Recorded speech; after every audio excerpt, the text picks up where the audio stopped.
மொத்த மீடியாவையும் விலை கொடுத்து வாங்கிட்டீங்க. முக்காவாசி மீடியா உங்களை வாங்கிட்டோமா? அது உங்களை வாங்கிட்டோமா?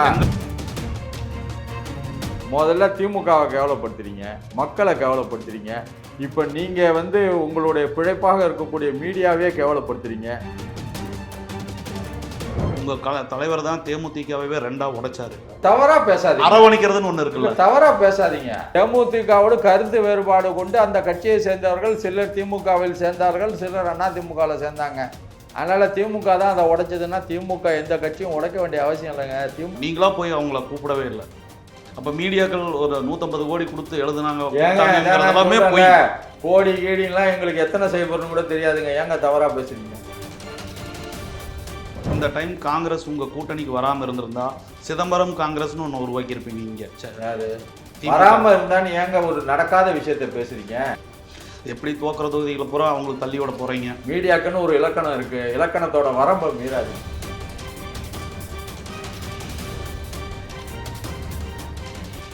வைகோ போன டைம் வைகோவுக்கு 6 சீட் கொடுத்தீங்க.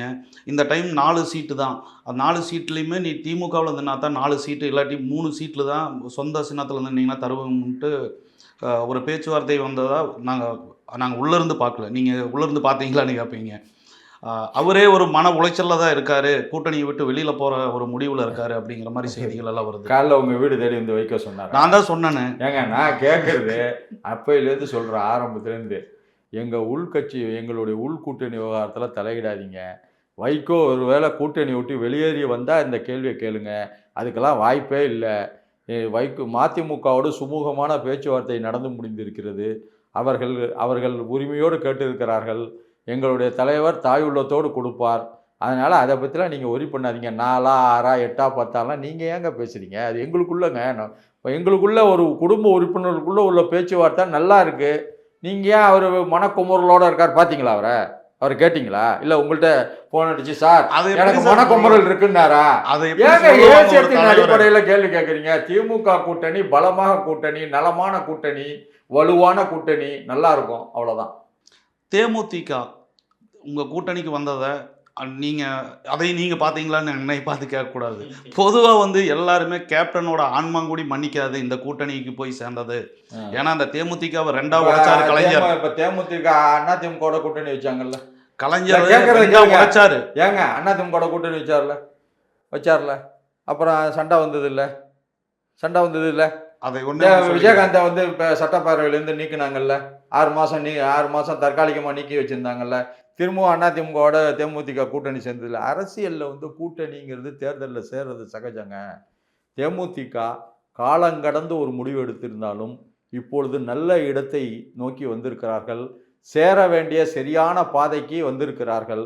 அவர்களுக்கு நல்ல எதிர்காலம் இருக்கிறது. எங்களுடைய சகோதர கட்சி தான் தேமுதிகவும். கொள்கை ரீதியாக தேமுதிகவும் ஏழைகளுக்காக பாடுபடக்கூடிய கட்சி, சமூக நீதியை நோக்கி பயணிக்கக்கூடிய கட்சி. திமுகவும் சமூக நீதியோடு பயணிக்கக்கூடிய கட்சி. கொள்கை ரீதியிலான எங்களுக்கும் தேமுதிகவுக்கும் எந்த முரண்பாடும் கிடையாது. கொள்கை கூட்டணி. அதையும் தேவையில்லாமல் விமர்சனம் பண்ணுறீங்க. எங்களோட வந்தால் தேமுதிக வந்தாலும் தப்பு, வரலன்னா உடனே திமுக கூட்டணி வீக்கான கூட்டணி, அதனால் வரலம்பிங்க. மழை பெஞ்சாலும் திமுகவை குறை சொல்கிறது, வெயில் அடித்தாலும் திமுகவை குறை சொல்கிறது. இப்போ தமிழ்நாட்டு மீடியாவுக்கு திமுகங்கிறது மிகப்பெரிய தீனியாக இருக்குது. திமுக இல்லைன்னா தமிழ்நாட்டு மீடியாவுக்கு தீனியே இல்லை. மொத்த மீடியாவையும் விலை கொடுத்து வாங்கிட்டீங்க. முக்காவாசி மீடியா உங்களை வாங்கிட்டோமா? அது உங்களை வாங்கிட்டோமா? எங்களை வாங்க முடியாது. அப்புறம் என்ன வாங்கலாம்னா எந்த மீடியா வாங்கலாங்க? பேச்சுவார்த்தைக்கு எல்லா கட்சியிலிருந்தும் பேச்சுவார்த்தைக்கு வந்துட்டு தான் இருக்காங்க. உடனே நீ ஆதாரத்தை காட்டு. இல்லை ஆதாரத்தை காட்டல. முதல்ல திமுகவை கேவலப்படுத்துறீங்க, மக்களை கேவலப்படுத்துறீங்க. இப்போ நீங்கள் உங்களுடைய பிழைப்பாக இருக்கக்கூடிய மீடியாவே கேவலப்படுத்துறீங்க. தயவு செஞ்சு உங்கள் தொழிலை கேவலப்படுத்தாதீங்க. மீடியாங்கிறது புனிதமானவர்கள், அவர்களை நாங்கள் மதிக்கிறோம். ஒரு காலத்திலும் மீடியா யாருக்கும் விலை போக மாட்டார்கள். அவர்கள் சுதந்திரமானவர்கள். அவர்களுக்குரிய மரியாதையை மீடியாக்காரனான நீங்கள் கொடுங்க. சார், இங்கே இருக்கிற தமிழ்நாட்டில் இருக்கிற மீடியாவில் முக்கால்வாசி பர்ச்சேசிங் பண்ணது டிஎம்கே. எடப்பாடி பர்ச்சேசிங் பண்ணாரு, அந்த அளவுக்கு பண்ண முடியல. மீடியாங்கிறது ஒன்றிய அரசின் கட்டுப்பாட்டில் உள்ள சட்டங்களுக்கு கீழ் வருபவை. மாநில அரசு மீடியாவுக்கு எந்த லைசன்ஸும் கொடுக்க முடியாது, என்ஓசி தான் கொடுக்கலாம். லைசன்ஸ் கொடுக்க வேண்டியது ஒன்றிய அரசு. பாரதிய ஜனதா கட்டுப்பாட்டில் மீடியா இருக்குன்னு சொன்னால் கூட ஓரளவு நம்பலாம். எங்களுக்கு எந்த கட்டுப்பாடும் எங்களிடம் இல்லாத ஒரு துறையை நாங்கள் கட்டுப்படுத்த முடியாது. ரெண்டாவது, பேசிக்கலாக எங்களுடைய கட்சியினுடைய முத்தமிழறிஞர் டாக்டர் கலைஞரே வந்து ஒரு பத்திரிகையாளர்.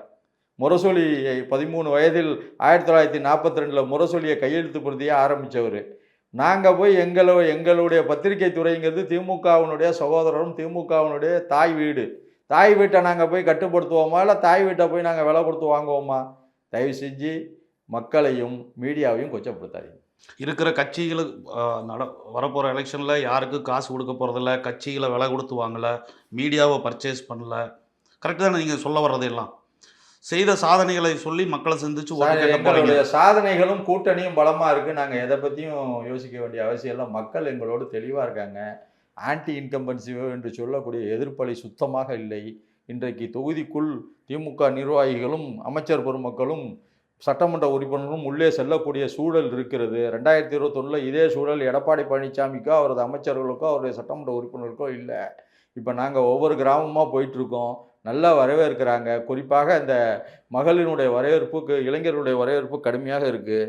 அதனால் நாங்கள் நிச்சயமாக 2026 சட்டமன்ற தேர்தலில் திமுக பெருவாரியாக வெற்றுவாகை சூடி திரு முத்துவேல் கருணாநிதி ஸ்டாலின் அவர்கள் 2வது முறையாக முதலமைச்சராக பதவியேற்பார். திமுக 7வது முறையாக ஆட்சி அமைக்கும் என்பதில் எந்த சந்தேகமும் இல்லை. விஜயகாந்தை பற்றி பேசிகிட்டு இருக்கும்போது நான் ஒரு கேள்வியை மிஸ் பண்ணிட்டேன். விஜயகாந்தோட அந்த கட்சி தேமுதிகவை தப்பி காய போட்டதில் 2 பேர்த்துக்கு முக்கிய பங்கு இருக்குது. உங்கள் தலைவர் கலைஞர் கருணாநிதிக்கும் ஜெயலலிதாவுக்கும். உங்கள் தலைவர் தான் தேமுதிகவே 2ஆக உடைச்சார். சேலம் சந்திரசேகர் அவங்கெல்லாம் பிரிஞ்சு போய் இப்போ கரண்ட் எம்எல்ஏவாக இருக்காரு. இல்லைங்க, தப்பி காய போட்டு தவறா பேசாதீங்க. அரவணைக்கிறதுன்னு ஒண்ணு இருக்குல்ல, தவறா பேசாதீங்க. இதெல்லாம் நடந்த வரலாறுகள். தேமுதிகவோடு கருத்து வேறுபாடு கொண்டு அந்த கட்சியை சேர்ந்தவர்கள் சிலர் திமுகவில் சேர்ந்தார்கள், சிலர் அதிமுகவில் சேர்ந்தாங்க. அதனால திமுக தான் அதை உடைச்சதுன்னா திமுக எந்த கட்சியும் உடைக்க வேண்டிய அவசியம் இல்லைங்க. திமுக வந்து 75 ஆண்டு கால இயக்கங்க.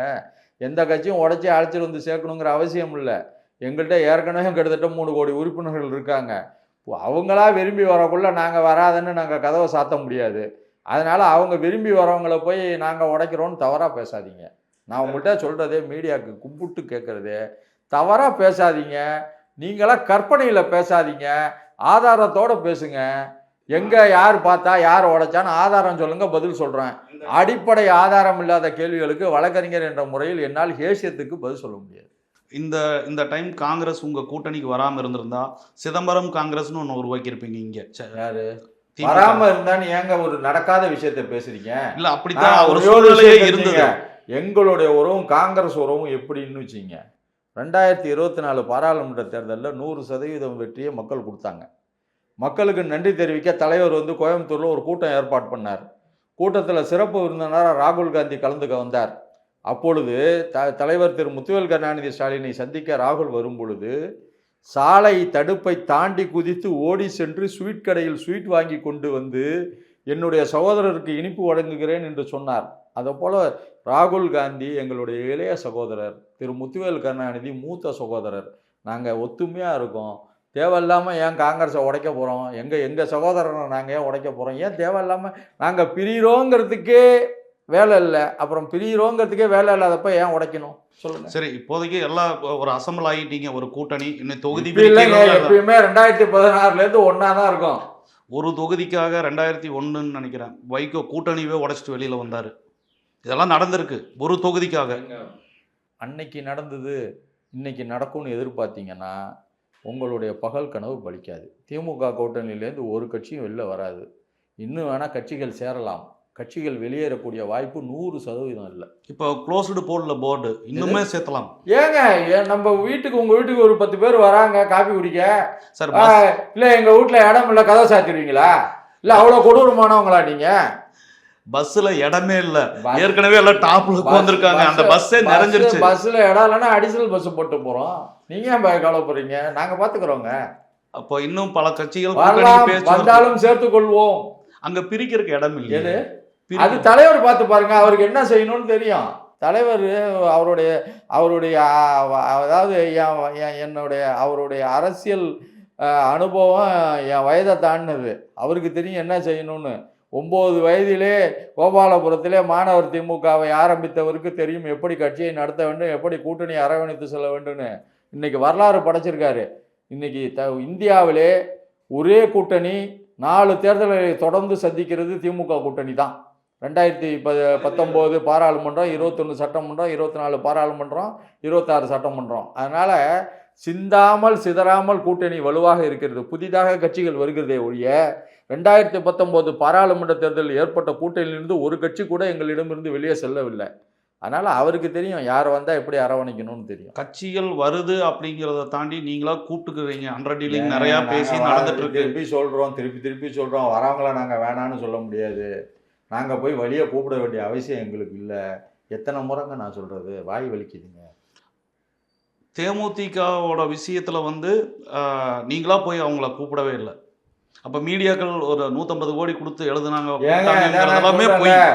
கோடி கீடிலாம் எங்களுக்கு எத்தனை செய்யப்படுறன்னு கூட தெரியாதுங்க. ஏங்க தவறா பேசுறீங்க?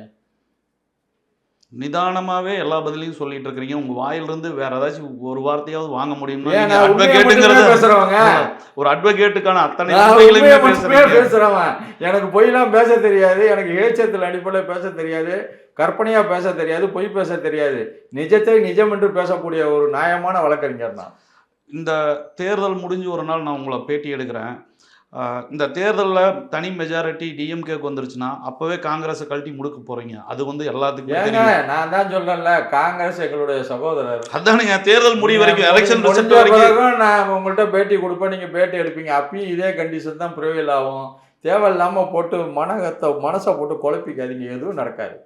இல்லை எனக்கு இதுல மனக்குழப்பம். அதாவது திமுக கூட்டணியும் காங்கிரஸும் உடஞ்சிருமான்னு எடப்பாடியை தாண்டி நீங்க வந்து உடையணும்னு சந்தோஷப்படுறீங்க. சத்தியமா ஒன்றும் நடக்காது. எல்லாரும் எதிர்பார்த்ததான் அது உடஞ்சி வரும்னு கடைசியில ஒரு கிரிப்பு பண்ணி எங்களுக்கு தெரியுங்க. எங்களை விட்டு எப்படிங்க போவாங்க, நாங்க அவங்களை எப்படிங்க விடுவோம்? அண்ணன் தம்பிங்க. காலங்காலமா 2 பேரும் உப்பு மூட்டை ஏறிக்குவீங்க. அதுல வந்து மாற்று கருத்து இல்ல. காங்கிரஸ் திமுக ஏத்துறோம். உங்களுக்கு என்ன வலிக்குது? மீடியா நான் தான் சொல்றேன்ல, எங்க வீட்டு கதவை திறந்து எங்க வீட்டிலேருந்து வெளில ஒருத்தன் வந்து பேசினான்னா நீங்க தலையிடுங்க. வீட்டு கதவு சாத்தப்பட்டிருக்கு, உள்ள நாங்கள் பேசிக்கிறோம், ஏன் மூக்க நுழைக்கிறீங்க? அடுத்தவன் பாத்ரூமை எட்டி பார்க்காதீங்க. எப்படி தோக்கிற தொகுதிகளை பூரா அவங்களுக்கு தள்ளி விட போறீங்க. தேவையில்லாம பேசாதீங்க. நடக்காத விஷயத்தெல்லாம் கற்பனையில பேசாதீங்க. மீடியாக்குன்னு ஒரு இலக்கணம் இருக்கு, இலக்கணத்தோட வரம்பை மீறாதீங்க. இல்லை எடப்பாடியுமே பாதி சென்னை சிட்டியில 6 தொகுதி பிஜேபி இருக்குதாமா, எடுத்துக்கோ அப்படிங்கிற 10 எடுத்துக்கோ அப்படிங்கிற. எடப்பாடியை விட்டீங்கன்னா எடப்பாடியை தவிர 233 தொகுதியும் கூட்டணிக்கு கொடுப்பாரு. ஏன்னா அவருக்கு தெரியும் எதுவும் ஜெயிக்க போறது இல்லைன்னு. இல்லை கொங்கு மண்டலத்துல அவங்களுக்கான பேஸ் இருக்கு இல்லையா? போன டைம் 73 சீட்டு பாராளுமன்ற தேர்தலில் என்ன ஜெயிச்சாங்க? அதுல என்ன நடந்ததுன்னு இல்ல, உள்ளாட்சி தேர்தல் என்ன ஜெயிச்சாங்க? நகர்ப்புற உள்ளாட்சி 100% திமுக வெற்றி. தமிழ்நாட்டு அரசியலை பொறுத்த வரைக்கும் சென்ட்ரல்ல காங்கிரஸை பார்த்து ஓட்டு போடுவான் பார்லிமெண்ட் எலெக்ஷன்ல. இங்க லோக்கல் எலெக்ஷனுக்கு ஏடிஎம்கே டிஎம்கே பார்த்து தான் ஓட்டு போடுவாங்க. அப்போனா 2014 காங்கிரஸ் ஜெயிக்க வேண்டியதானே? ஏன் ஜெயலலிதா ஜெயிச்சுது? நீங்க சொல்ற கணக்கு சரிண்ணா. ஜெயலலிதா நீங்க எப்படி சொல்றீங்க? சாதனைகளுக்காக ஓட்டு போடுவாங்க மக்கள். அப்ப ஜெயலலிதாவுக்கு சாதனைகள் பண்ணியிருப்பாங்கல்ல. அதாவதுங்க, தமிழக மக்களுக்கு யாரை எப்பொழுது வெற்றி பெற வைக்க வேண்டும், எப்படி வெற்றி பெற வைக்க வேண்டும் என்று தெளிவாக தெரியும். தமிழக வாக்காளர்கள் தெளிவானவர்கள். ஒரு தடவை கூட தொங்கு சட்டசபையை தமிழக வாக்காளர்கள் கொடுத்ததில்லை. வேற மாநிலத்தில் உள்ளவங்க கொடுத்துருக்காங்க. அதனால இல்லை 2006 to 2011 ஜெயலலிதா ஒவ்வொரு டைமும் மைனாரிட்டி திமுக அரசாங்கம்னு சொல்லிட்டே தான் 234 சீட்டில் கிட்டத்தட்ட 100 சீட்டு திமுக ஜெயிச்சுது. 96 அது 100 சீட்டு வச்சுங்க. நான் 96க்கும் 100க்கும் 4 தானே சேர்த்தீங்க. 4 சேர்த்து 100 வச்சுங்க. அது என்ன தொங்கு எப்படி வரும்? கூட்டணியோட சேர்த்து நாங்கள் 160 பேர் 170 பேர் இருந்தோம். ஜெயலலிதா 60 பேர், மதிமுக 4 பேர் தானே.